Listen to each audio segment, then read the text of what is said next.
কাশ্মীরে গেছে আগের সপ্তাহে ঘুরতে, ট্যুর করতে। কালকে পেহেলগামে গেছিলেন। যারা ঘুরতে গেছিলেন সবাই মিলেই গেছিলেন, এবং ওখানে ঘোরার পরে ফিরে এসে দুপুরবেলা খেতে বসে ড্রাইভার এসে জানায় যে উপরে একটা শ্যুট আউট হয়েছে, এরকম একটা খারাপ পরিস্থিতি, ইনসিডেন্টটা সবাই খুব আতঙ্কিত। তো ওটা শুনে ওনারা আমাকেও জানান। আহ, আপাতত এটুকুই, কিন্তু ওনারা সবাই সেফ আছেন এই মুহূর্তে, পেহেলগামে নেই। ওনারা পেহেলগামে কখন ছিলেন, কীভাবে গেলেন আর কখন বেরিয়ে এসেছেন, ঘটনার কতক্ষণ আগে ছিলেন? ঘটনার ঘন্টাখানেক আগে, 1 থেকে 1.5 ঘন্টা আগে। 1 ঘন্টা আগে ওনারা নেমে এসেছে পেহেলগামের ওই এটা স্পট একটু থেকে। ডিটেলে বলুন। ঘটনার 1 থেকে 1.5 ঘন্টা মতন আগে, এবং পেহেলগামে গেছেন তার আগের দিন। নর্মাল যেরকম ঘুরতে চায়, সকালবেলা 9টা সাড়ে 9টার সময় বেরিয়েছেন, গাড়ি করে গেছেন, এবং বাকি রাস্তাটা ঘোড়ায় যেতে হতো। তো পুরো ট্যুরটা কমপ্লিট করে ফেরার পরেই ওনারা শুনতে পেরেছেন যে এইরকম একটা ঘটনা ঘটেছে। আপনারা কি আতঙ্কিত? হ্যাঁ, অবশ্যই কিছুটা তো আতঙ্কিত। এখন কি চাইছেন? এখন কি চাইছি? যাতে ওরা সুরক্ষিত থাকুক, তাড়াতাড়ি ফিরে আসুক। ওদের ফিরে আসার ডেট কবে? 26 তারিখ। আপনার নাম?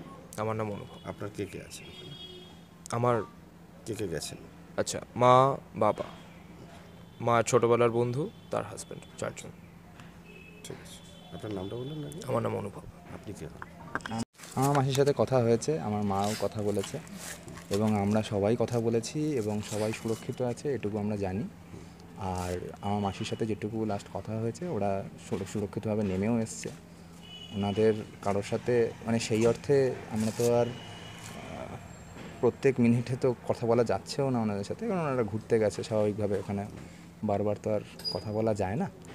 তো যেটুকু আমাদের কাছে খবর এসছে, আমরা যখন থেকে শুনতে পেয়েছি যে এরকম একটা ঘটনা ঘটেছে, তো আমরা তারপর থেকে খবর নিচ্ছি ওনাদের সাথে, এবং ওনারা জানিয়েছে ওরা সুরক্ষিত আছে।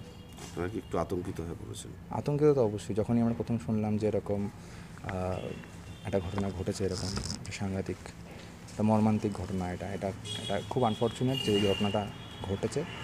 কিন্তু এখন যখন এটা মানে হয়ে গেছে, এখন এখন তো কিছু করার নেই। তো এই ফিরে আসাটার যে সময়টা এখনো আমাদের জন্য কাশ্মীরে থাকতে হবে, সেই সময়টুকুতে কি আপনারা নিশ্চিন্ত?